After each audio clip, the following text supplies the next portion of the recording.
Let's then move on to, leading very nicely into the call recordings, which were distributed to be discussed at this board meeting. Can I first of all just check whether anybody had any problems listening to the calls? I will declare, Chair, I had problems listening to the second call. I got the first one and the 3 patient encounters for the first call, which was the lady with the back pain and leg problem. I didn't access the second call, which was the child. Yeah. Okay, so did anyone else not manage to listen to both calls? Yep. With the first okay. Same issue, yeah.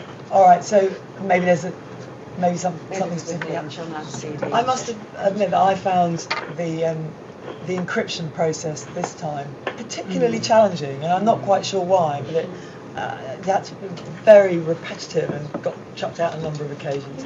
But anyway, got there in the end. Does anybody have any, I don't know if Trish, you want to just quickly remind us of the context for those calls and why we were listening to them, just very succinctly, and then we can deal with any points that anybody wanted to make. Thank you, Chair. The purpose of these calls was for us to experience the patient journey over the winter period.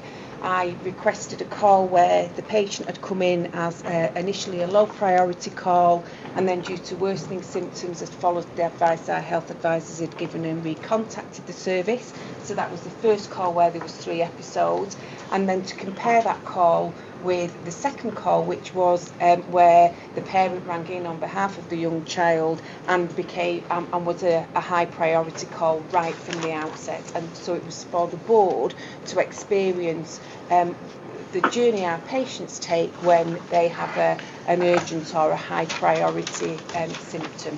And so it gives you both sides of the same coin. Thanks, Trish. Does anybody have any specific observations about these calls? Steve? Well, I only listened to the one call with the 3 calls to the one patient. Yeah. I found it interesting that in each call they had to ask the same questions, particularly about drugs that were being taken. And I guess that perhaps either they don't record it or the record isn't obvious enough and not to have to go through that process again. Because again, going back to the conversation we had before about call times, if that had been captured, I think it would have taken about a minute off those aggregate calls. Interesting. Nick, did you want to say something? Just 2 quick points. I thought it was interesting how what the impact of apparent slow IT, whether that's finding details of doctors or whatever, and the CAS sort of opening up and whatever, not opening up rather, not closing down, and just the impact that had on call length and the experience of the patient. Yeah. And of course, there was also a delay in warm transfer in terms of the time, and of course these things feed on each other. Yeah. So I just thought there was quite a lot that we might concentrate on doing by way of technical support for staff to reduce call lengths and improve patient experience. The other, which I found extraordinary really, was the cheerful acceptance of the patients at the over 30-hour callback time. I still took that to mean that she hadn't really sort of computed it, because it was so surprising to be told. She's just a very, very nice lady. Yeah, very tolerant. But I just think she just didn't really get it. Okay, so Been ill for 4 days already then. Yes, she had been ill for 4 days. Yeah. Louisa, did you want to make another point? Was that a sneaky one you slipped elaborate in? on that point. I know that she'd had it for 4 days, but when you've got to the point where you're phoning somebody up, I still think you probably don't expect to wait 36 hours. And I just thought the person delivering that message should have been perhaps a bit more clear that it was understood. There was no self-care given on that call except to check on the paracetamol. So really you were saying, just don't do anything, stay as you are, and in 36 hours somebody will call you back. Well, there was another issue around, can we call you any time? And she said yes, and you felt like, did she really mean 3:30 in the morning? Yes, I probably not, although she did call back, she clearly called back after midnight. I thought the same thing about the questions, that I think you'd be disappointed when on the first call you've gone on and on about your cold foot, and the person says it's still nice and warm, is it? And then again the time of fumbling around to find the GP. counted at least 3 minutes in the first call and about sort of at least probably 3 minutes on the second call. I don't think it was operator error fumbling around. I think it was the system. System. Yeah, I don't mean it pejoratively. It felt as a user experience. Yeah. Can I just come in there very quickly, Chair, to say that I think the call was dated the 28th of December, which was the day after we'd had the big issue with CAS. So it is indicative of what that day was like for many calls.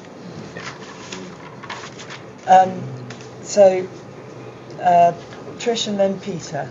Yeah, my points were first to support Alan in, this was the 28th of December, this call, and it was after our IT fallover, and it did exacerbate our staff's stresses and strains of working that day, the system being so slow, and you heard that very clearly on the call.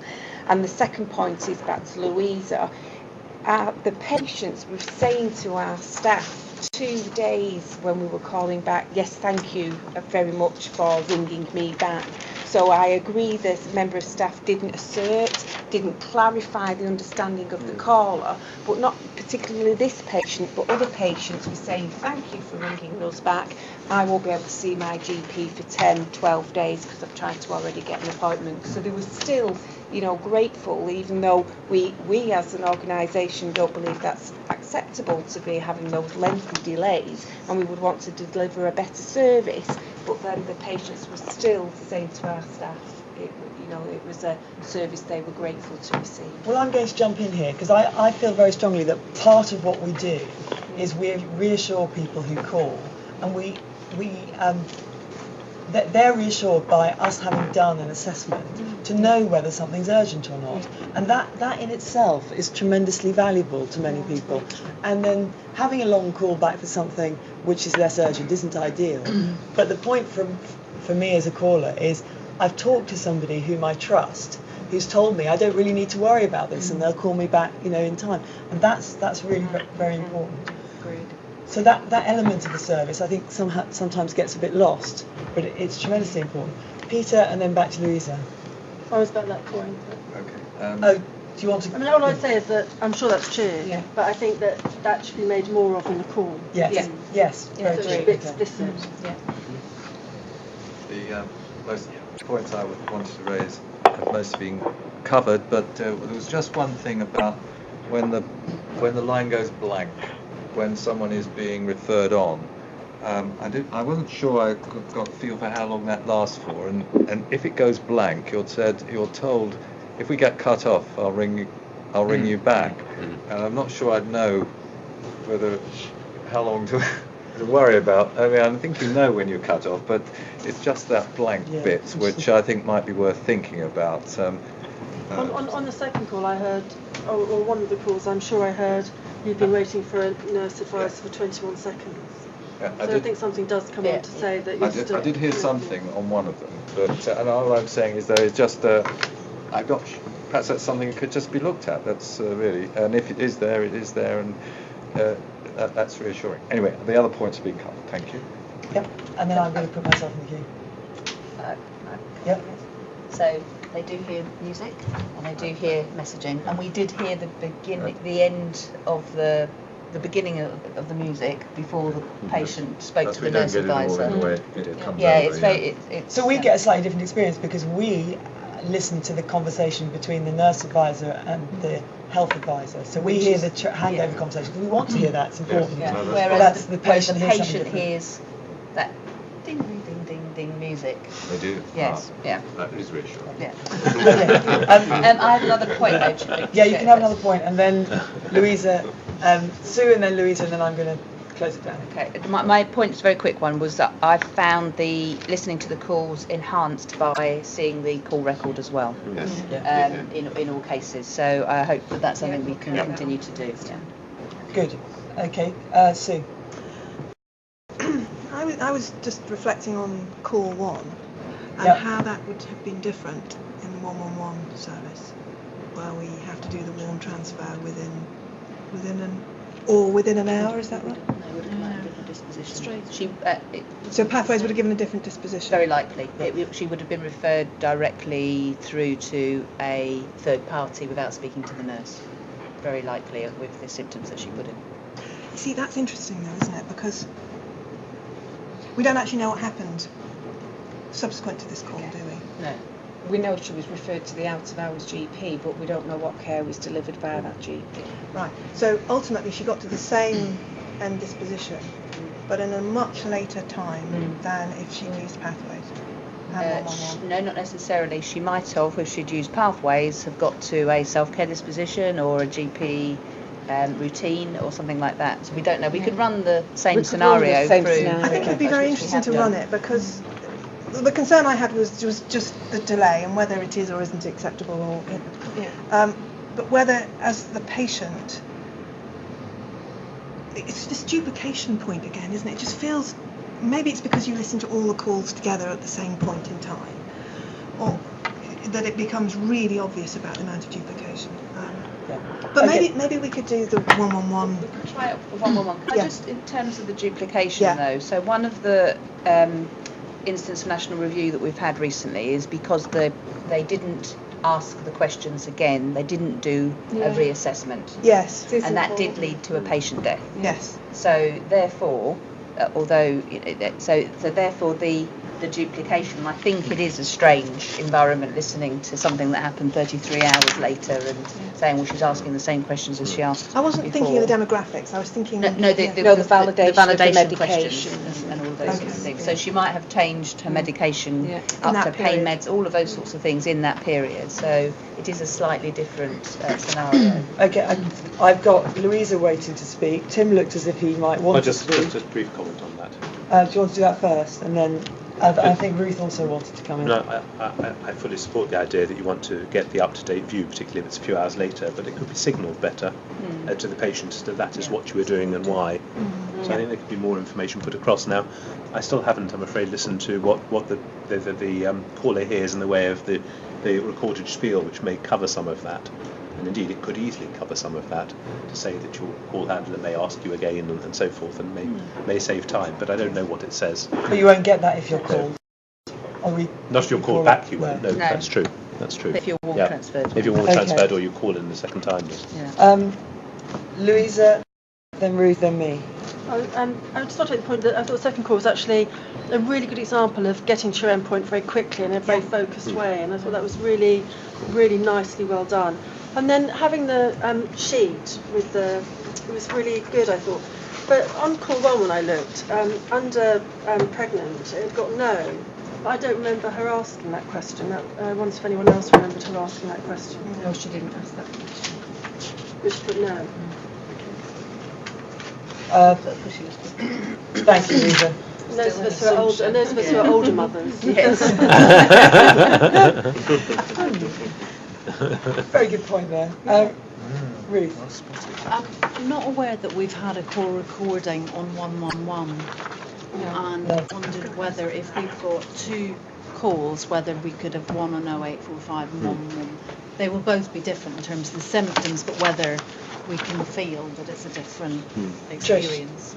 If Chair, if I can bring the mental health calls that Peter was describing earlier to board next time, and one of them be a core 0845 and the other be a 111, see how they are managed. That would be interesting. So I'd just like to pull this together, including what we then go on and listen to. So I think we do need to have some 111 calls. I wonder whether we might try out a couple of things in relation to the calls that we listened to. So first one was, the question is, someone is always going to ask the question, well, what if this had been a 111 call? Why don't we do that first? Why don't we, Trish has just said how difficult that would be. I think we need a note in the paper. So, you know, and in some cases it will be very clear, and in some cases it will be difficult. Yeah. But you might as well forestall the question. Yeah, if this had been 111, we've no idea what would have happened. Or so let's do that. Yeah. I think there's a question for me about, well, if we've gone back to the individual patients and they've given their consent for us to listen to their calls, which I believe we have, Yes, we have. could we not also ask them what the final outcome was Yes. and how satisfied they were in a structured way with the Yes. interaction? That would be very good to know. I just wondered whether then, if they have gone to, they have let us out, whether we should, out of some courtesy, feedback what we've thought about the calls. Or whether that's changed anything. It's a bit of a tedious thing to do though. Well, let's think about that, but let's look and see whether we could get, did they follow our advice, what actually happened, and what do we think of our service? I think there is a very interesting question about this the duplication question mark. Is it really duplication or is it not? And I was thinking about that and about the calls that I'd listened to when we were speaking earlier about the length of calls. Because what's important isn't how long we spend on the phone in terms of the patient experience, it's the value added in the call. So the question is, can we reduce the length of calls in a way that, or manage the length of calls in a way that the patient gets as much or more value without compromising safety and quality?